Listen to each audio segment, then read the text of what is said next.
বিশ্বাস করে এবং গণতান্ত্রিক পন্থায় চলতে চায়। যদিও কিছু কিছু ব্যক্তি দল আছেন তারা নির্বাচনকে এদিক ওদিক নিয়ে যেতে চান, কিন্তু আমরা কিন্তু দীর্ঘ 17 বছর আপনারাও সংগ্রাম করেছেন আইনজীবীরা এই গণতন্ত্রের জন্য। তাদের এই গণতান্ত্রিক প্রক্রিয়া কিভাবে অক্ষুণ্ণ রাখা যায় এবং আপনাদের মধ্যে আগে যেভাবে আপনারা আপনাদের দায়িত্ব পালন করেছেন সেভাবে পালন করতে পারে। সারা বাংলাদেশকে নিয়ে আজকে গভীর একটা দুদুল্যমান চক্রান্ত বা ষড়যন্ত্র চলছে।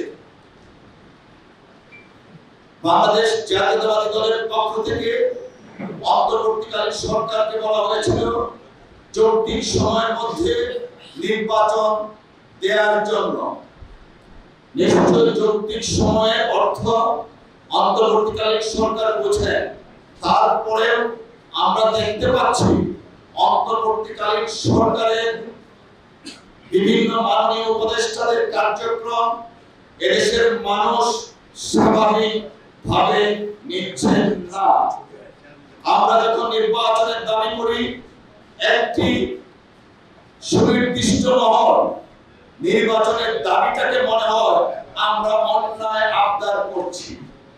বন্ধুরা আমার, আমরা আইনজীবী সমাজ, social leader of the society, আমরা ডেমোক্রেসিতে বিশ্বাস করি।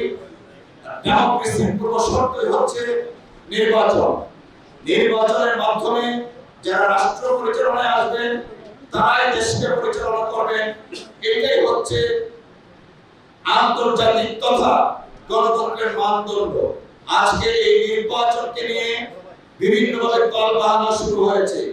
আমরা আইনজীবী সমাজ অতীতের মতো স্বৈরাচার এরশাদ বিরোধী আন্দোলনে যেভাবে ভূমিকা রেখেছিলাম, হাসিনা ফ্যাসিস্টকে ক্ষমতাচ্যুত করার জন্য যেভাবে আন্দোলন করেছিলাম, ঠিক তেমনি ভাবে প্রয়োজনে আবারও বাংলাদেশের গণতন্ত্রের জন্য, নির্বাচনের জন্য দেশনেত্রী বেগম খালেদা জিয়ার নির্দেশে জনাব তারেক রহমান সাহেবের নেতৃত্বে